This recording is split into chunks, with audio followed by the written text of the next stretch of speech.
नमस्कार मित्रों, स्वागत है हमारे इस YouTube चैनल अनसुने पुराण कहानी में। मित्रों, इस दुनिया में दो तरह के लोग रहते हैं।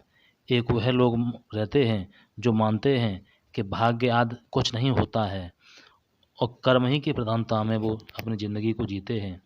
उधर दूसरे ऐसे भी लोग होते हैं जो अपनी किस्मत के आधार पर अपनी ज़िंदगी को जीते हैं।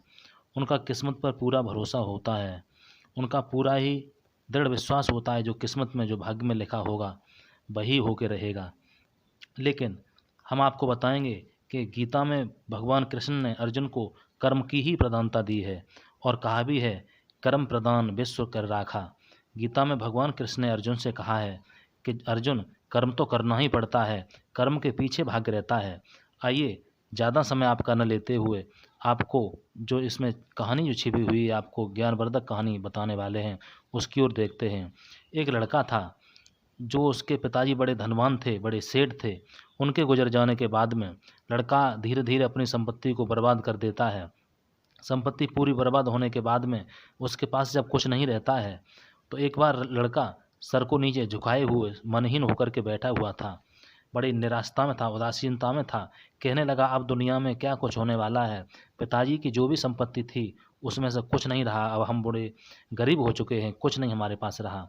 अकस्मात तभी तक उसके पिताजी के दोस्त आ जाते, मित्र आ जाते हैं। उन्होंने कहा, बेटा, उदासीनता का कारण क्या है, कैसे सुस्त हो? तो उस लड़के ने कहा, अंकल जी, मेरे पास कुछ धन नहीं है, पिताजी का दिया हुआ जो धन था वो सब बर्बाद हो चुका है। उनके पिता के मित्र ने कहा, बेटा, तुम्हारे भाग्य तुम्हारा पहाड़ की चोटी में इंतजार कर रहा है, उससे जा कर के मिलिए। तो लड़का भागता हुआ जा रहा है, मैं अपने भाग्य से मिलूंगा जा कर के। पहाड़ों की ओर भागता जा रहा है, पहाड़ों की चोटी में मेरा भाग्य छिपा हुआ है। तब तक उसे एक भयानक शेर मिल जाता है, बड़ा ही जिद्दी शेर। शेर ने कहा, कहाँ जा रहे हो आप?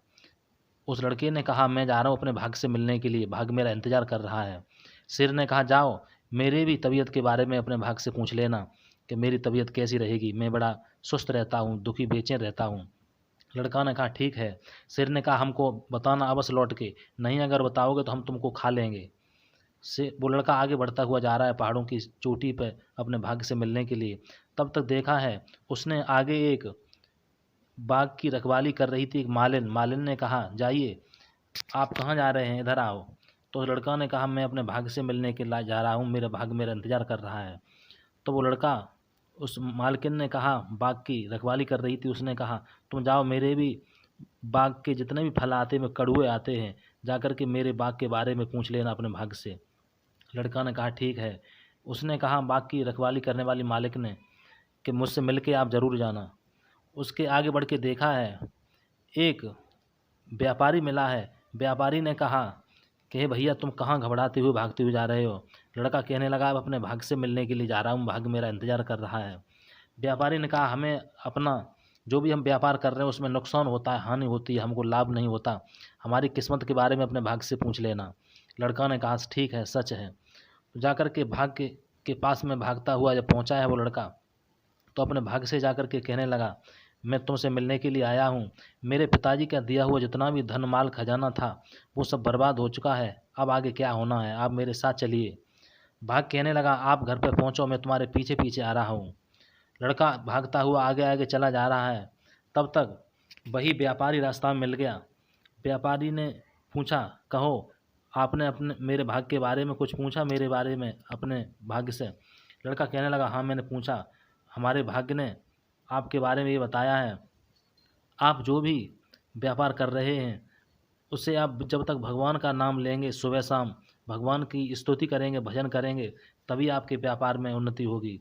तो लड़का कहने लगा, ठीक है, आपने हमको ये बताया तो आप कुछ न कुछ हमसे मोहर असरफी धनमाल हमको जो हमारे पास रखा है वो आप ले जाइए। लड़का ने साफ खुले शब्दों में मना कर दिया, हमको आपसे कुछ नहीं चाहिए, भाग्य हमारा पीछे पीछे आ रहा है, हमको कुछ नहीं किसी से चाहिए।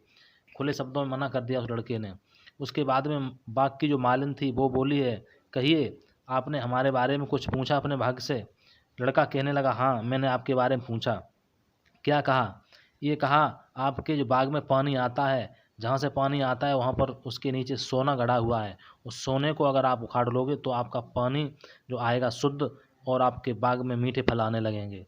बाकी मालिन कहने लगी है कि आपने मेरे बारे में पूछा तो आपके लिए मैं अब आपसे मैं शादी करना चाहती हूँ।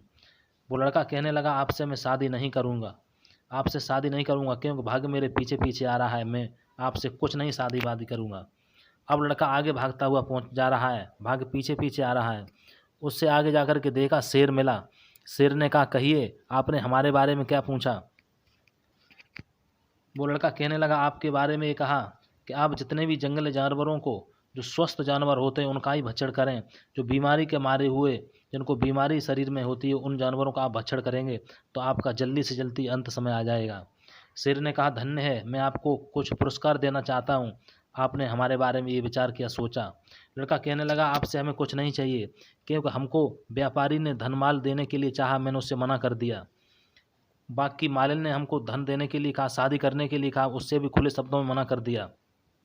शेर ने कहा क्यों मना कर दिया। लड़का कहने लगा भाग्य मेरे पीछे पीछे आ रहा है, मुझे भाग्य का ही चाहिए, मुझे कुछ नहीं चाहिए। शेर कहने लगा धन्य है, अब ऐसे मूर्खों को खाने में हमको कोई देर नहीं लगेगी। उसी समय शेर ने ऐसे मूर्ख बालक का भक्षण कर लिया, खा लिया। तो इस तरह से कर्म प्रधानता बताई गई है। कर्म